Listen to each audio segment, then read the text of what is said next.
ಶಿವಮೊಗ್ಗದಲ್ಲಿರುವ ಸಾಹಿತ್ಯ ಗ್ರಾಮದಲ್ಲಿ ಇಂದಿನಿಂದ 20ನೇ ಕನ್ನಡ ಸಾಹಿತ್ಯ ಸಮ್ಮೇಳನ ಕಾರ್ಯಕ್ರಮ ಆರಂಭವಾಗಿದೆ.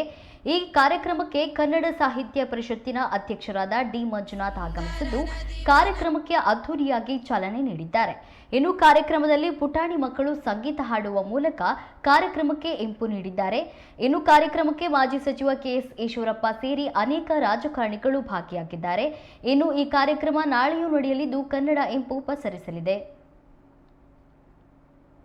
ಜನನಿಯ ಜೋಗುಳ ವೇದದ ಘೋಷ, ಜನನಿಗೆ ಜೀವವು ನಿನ್ನಾವೇಶ, ಹಸುರಿನ ಗಿರಿಗಳ ಸಾಲೆ ನಿನ್ನಯ ಕೊರಳಿನ ಮಾಲೆ, ಕಪಿಲ ಪತಂಜಲ ಗೌತಮ ಜಿನನುತ ಭಾರತ ಜನನಿಯ ತನುಜಾತೆ, ಶಂಕರರ ಮನುಜ ವಿದ್ಯಾರಣ್ಯ ಬಸವೇಶ್ವರ ಮಧ್ವರ ದಿವ್ಯಾರಣ್ಯ ರನ್ನ ಷಡಕ್ಷರಿ ಪೊನ್ನ ಪಂಪಲ ಕುಮಿಪತಿ ಜನ್ನ, ಕುಮಾರ ವ್ಯಾಸರ ಮಂಗಳಧಾಮ ಕವಿ ಕೋಗಿಲೆಗಳ ಪುಣ್ಯಾರಾಮ, ನಾನಕ ರಾಮಾನಂದ ಕಬೀರರ ಭಾರತ ಜನನಿಯ ತನುಜಾತೆ, ತೈಲ ಕೊಟ್ಟಿರುವಂತಹ ಡಾಕ್ಟರ್ ಜೆ.ಕೆ. ರಮೇಶ್ ಅವರನ್ನು ಸಹ ಎಲ್ಲರ ಪರವಾಗಿ ಸ್ವಾಗತವನ್ನು ಕೋರ್ತಾ ಇದ್ವಿ. ನಾವು ಅದನ್ನು ನಾಶ ಮಾಡಿದರ ಪರಿಣಾಮವಾಗಿ ಅದರ ಏನು ಆ ಬಾಧದ ನಮಗೆ ನೋವುಗಳೇನೇ ಆಗ್ತಿದ್ದಾವೆ ಅವೆಲ್ಲವನ್ನು ಸಹಿಸ್ಕೊಳ್ಬೇಕಾದಂಥ ಸಂದರ್ಭ ಇದೆ. ನಾಗರಾಜ್ ಗೌಡರು ಬರಬೇಕು ವೇದಿಕೆ. ಹಾಗಾಗಿ ಇವತ್ತು ಬರಿದಾಗುತ್ತಿರುವ ನದಿ ಒಡಲು ವಿಚಾರವನ್ನು ಕುರಿತು ವಸಂತ್ ಕುಮಾರ್ ಅವರು ಮಾತಾಡ್ತಾರೆ. ಪ್ರಕೃತಿ ಉಳಿಸಲು ನಾನೇನು ಮಾಡಲಿ ಅನ್ನುವಂಥ ಅಲ್ಲ, ನಾಗರಾಜ್ ಗೌಡರು ವೇದಿಕೆಗೆ ಬನ್ನಿ. ಪ್ರಕೃತಿ ಉಳಿಸಲು ನಾನೇನು ಮಾಡಬೇಕು ಅನ್ನೋದ್ರ ಬಗ್ಗೆ ಡಾಕ್ಟರ್ VLS ಕುಮಾರ್ ಅವರು ಮಾತನಾಡ್ತಾರೆ. ಯಾಕೆಂದರೆ VLS ಕುಮಾರ್ ಅವರು ಬಹಳ ವರ್ಷಗಳಿಂದ ಅವರು ಪ್ರಕೃತಿ ತಜ್ಞರಾಗಿ ನಮ್ಮ ಜೊತೆಯಲ್ಲಿ ಇದ್ದಾರೆ. ಅಲ್ಲ,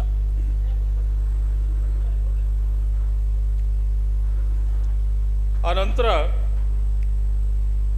ಇವತ್ತು ಶಿವಮೊಗ್ಗ ಜಿಲ್ಲೆಯ ಹೊಸನಗರ ಹೊಸ ಕ್ಷೇತ್ರ ಆಗಬೇಕು ಅನ್ನುವಂಥದ್ದು, ಹೊಸ ಕ್ಷೇತ್ರ ಅನ್ನೋದಕ್ಕಿಂತ ಇದ್ದ ಕ್ಷೇತ್ರವೇ ಅದು ಮತ್ತೆ ನಮಗೆ ದೊರಿಬೇಕು ಅನ್ನುವಂಥದ್ದು ಆ ಕ್ಷೇತ್ರದ ಜನರ ಕೂಗಾಗಿದೆ. ಹಾಗೆಯೇ ಸಾಗರದವರು ಹೊಸ ಜಿಲ್ಲೆ ಬೇಕು ಅಂತ ಹೇಳಿ ಅವರು ಹೋರಾಟವನ್ನು ಮಾಡ್ತಾ ಇದ್ದಾರೆ. ಬಹುಶಃ ಈ ಸಂದರ್ಭದಲ್ಲಿ ಶಿಕಾರಿಪುರವನ್ನು ಜಿಲ್ಲೆ ಮಾಡಬೇಕು ಅಂತೇಳಿ ಹೊರಟಾಗ ಕನ್ನಡ ಸಾಹಿತ್ಯ ಪರಿಷತ್ತು ಮಲೆನಾಡಿನ ಇಬ್ಬಾಗದ ತಲ್ಲಣಗಳು ಅಂಥೇಳಿ ಒಂದು ಕಾರ್ಯಕ್ರಮವನ್ನು ರೂಪಿಸಿದ್ವಿ. ನಾಡಿ ಸೋಜಾ ಅವರಿದ್ದರು, ಬೇರೆ ಬೇರೆ ಕ್ಷೇತ್ರದ ಎಲ್ಲ ಗಣ್ಯರು ಸಾಹಿತಿಗಳು ಎಲ್ಲರೂ ಬಂದು ಅದನ್ನು ವಿರೋಧ ಮಾಡಿದರ ಪರಿಣಾಮ ಅದರ ವಿರೋಧನೂ ನಾನು ಎದುರಿಸಬೇಕಾಯ್ತು. ಶಿಕಾರಿಪುರದಲ್ಲಿ ನಿಮ್ಮಿಂದಾಗಿ ಇದನ್ನು ಜಿಲ್ಲೆ ವಿಭಾಗ ಇದನ್ನು ಶಿಕಾರಿಪುರ ಜಿಲ್ಲೆ ಆಗೋದು ನಿಂತು ಹೋಯಿತು ಅಂತ ನಾನು ಹೇಳಿದೆ. ನೋಡಪ್ಪ, ನಾವು ಜನರ ಅಭಿಪ್ರಾಯವನ್ನು ಹೇಳಿದ್ದೀವಿ ಹೊರತು ನಿಮಗೆ ಅಧಿಕಾರ ನಿಮ್ಮ ಹತ್ರ ಇದೆ,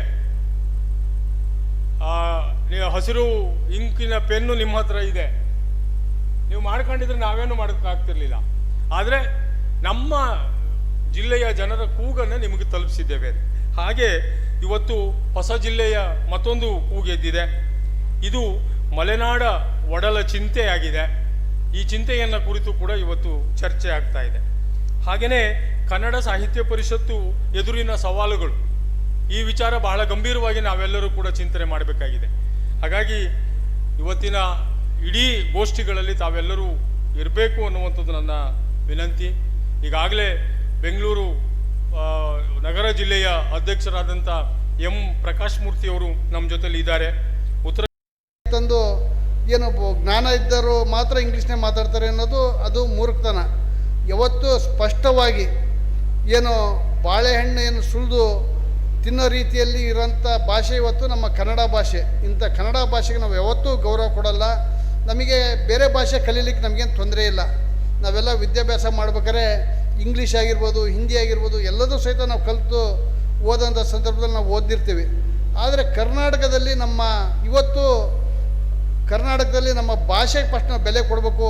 ಯಾರೇ ಆಗಿರ್ಬೋದು ಕನ್ನಡದಲ್ಲಿ ಮಾತಾಡ್ರಿ ಅನ್ನೋ ಒಂದು ನಾವು ದೃಢತನ ನಾವು ಉಳಿಸ್ಕೋಬೇಕು ಅಂತ ಈ ಸಂದರ್ಭದಲ್ಲಿ ಹೇಳ್ತಾ, ಒಂದೇ ಒಂದು ಸಣ್ಣ ಉದಾಹರಣೆ ನಾವು ಹೇಳ್ತಾ ಇರೋದು, ಒಂದು ಸರಿ ತಮಿಳ್ನಾಡಿಗೆ ಹೋದಂಥ ಸಂದರ್ಭದಲ್ಲಿ ನಾವು ಏನೋ ಒಂದು ಕನ್ನಡ ನ್ಯೂಸ್ ನೋಡಬೇಕು ಅಂತಂದು ಆ ಹೋಟೆಲಲ್ಲಿ ಉಳ್ಕೊಂಡಂಥ ಸಂದರ್ಭದಲ್ಲಿ ಒಂದು ಕನ್ನಡ ನ್ಯೂಸ್ ಹಾಕ್ರಿ ಅಂತಂದರೆ ಯಾವುದೇ ಕಾರಣಕ್ಕೂ ಅವರು ತಮಿಳು ಬಿಟ್ಟು ಬೇರೆ ಯಾವುದನ್ನೂ ಹಾಕಲಿಲ್ಲ.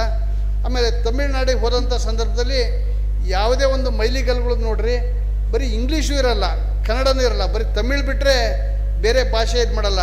ಇಷ್ಟು ಅಭಿಮಾನನ ತಮಿಳುನಾಡು ಮತ್ತು ತೆಲಂಗಾಣ ಮತ್ತು ಆಂಧ್ರ ಪ್ರದೇಶಗಳಲ್ಲಿ ಅವರು ತೋರಿಸೋಂಥ ಸಂದರ್ಭದಲ್ಲಿ ನಾವು ಕರ್ನಾಟಕದಲ್ಲಿ ಯಾವತ್ತಾಗಿ ನಮ್ಮ ಭಾಷೆಗಳಿಗೆ ನಾವು ಗೌರವ ಕೊಡಬಾರ್ದು, ನಾವೆಲ್ಲರೂ ಒಗ್ಗಟ್ಟಾಗಿ ಇಂಥ ನಮ್ಮ ಜಿಲ್ಲಾಧ್ಯಕ್ಷರಾದಂಥ ಮಂಜಾತ್ ಅವರಿಗೆ, ನಮ್ಮ ತಾಲೂಕು ಅಧ್ಯಕ್ಷರಾದಂಥ ರಘು ಆಗಿರ್ಬೋದು, ಇನ್ನಿತರ ತಾಲೂಕಿನ ಅಧ್ಯಕ್ಷರುಗಳಿಗೆ ನಾವೆಲ್ಲ ಸಹಕಾರ ಕೊಟ್ಟರೆ ಕೇವಲ ನವಂಬರ್ ತಿಂಗಳು ಅಲ್ಲಿ ಮಾತ್ರ ಕನ್ನಡ ಮಾತಾಡೋದು, ಕನ್ನಡ ರಾಜ್ಯೋತ್ಸವ ಮಾಡೋದು ಅಷ್ಟೇ ಅಲ್ಲ, ಇಡೀ 365 ದಿವಸನೂ ಕನ್ನಡದ ಬಗ್ಗೆ ನಾವು ಹೋರಾಟ ನಾವೆಲ್ಲ ಜವಾಬ್ದಾರಿ ತಗೊಂಡ್ರೆ ಈ ರಾಜ್ಯದಲ್ಲಿ ಕನ್ನಡನ ಅತಿ ಹೆಚ್ಚು ಬೆಳೆಸಿ ಉಳಿಸೋವಂಥ ಕೆಲಸ ನಾವು ಮಾಡ್ಬೋದು ಅಂತ ಈ ಸಂದರ್ಭದಲ್ಲಿ ಹೇಳ್ತಾ, ಇಂಥ ಒಂದು ಕಾರ್ಯಕ್ರಮಕ್ಕೆ ನಮಗೆಲ್ಲ ಆಹ್ವಾನ ಮಾಡಿ ಕನ್ನಡದ ಬಗ್ಗೆ ಅರಿವು ಮೂಡಿಸಿದಂಥ ನಿಮ್ಮೆಲ್ಲರಿಗೂ ನನ್ನ ನಮಸ್ಕಾರ ಮಾಡಿ ನನ್ನ ಮಾತು ಮುಗಿಸ್ತೇನೆ. ನಮಸ್ಕಾರ.